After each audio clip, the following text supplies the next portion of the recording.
My name is Kevin Graham. I'm 57 years of age.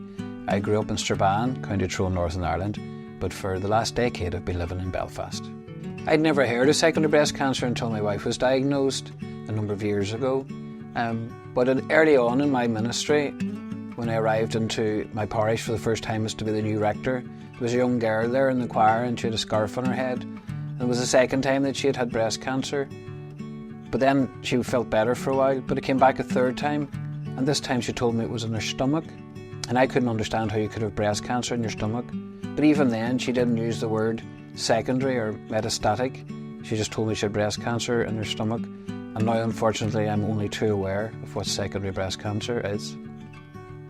Secondary breast cancer has had a fairly devastating impact. At the end of the day, when we were told of the diagnosis, the doctor basically said that I would lose the love of my life.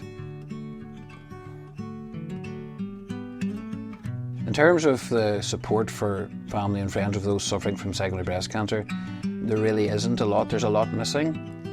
When my wife was diagnosed with breast cancer on the first occasion in 2010, there was a lot of support for her, and my boys got supported through Northern Ireland Cancer Fund for Children, which was great and helped them to navigate through all of that, the emotional stress and the concerns and worries about the future. And in some ways it was a distraction and enabled them just to have fun in the midst of the traumas we were suffering as a family. But as Make a Seconds Count moves forward, it would be great that they would expand and see the need that, cancer just doesn't affect the cancer sufferer.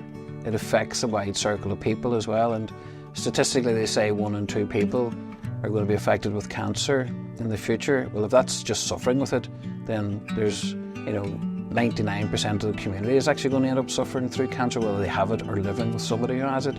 So whilst it's an awful burden to place on a charity, they need to be really cognizant of the fact that this person who's got a terminal illness, there's a family, there's friends who are suffering greatly, and at the moment I would say there's lots missing, and I'd be glad to help them to work out how to fill that gap, but it's a gap that needs to be filled to support those living with people who've got terminal cancers. Finding support can be quite difficult when your wife has been diagnosed, but I'm very fortunate having 2 adult sons, and they're my rock to go to.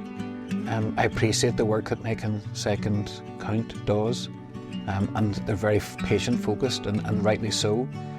But really we kind of look after ourselves and support ourselves, but we look forward to future developments in family support of those who are suffering with secondary breast cancer. But at the meantime, it's my 2 boys. During Breast Cancer Awareness Month, it's really important that we get the message out there about this disease. Not just the primary, which is very much in people's minds, and the fact that they can ring the bell and they can walk away, but to those who have been diagnosed with a terminal illness, an incurable secondary cancer, that for them, their life may be significantly reduced, but their quality of that life does not need to be significantly reduced. So support through breast cancer nurses, the opportunity for trials, for the possibility to extend their life, rather than just write them off at the time of diagnosis, is really important, and there should be a huge pressure put on making the quality of life, even if its quantity is reduced, making the quality of that life as best as possible.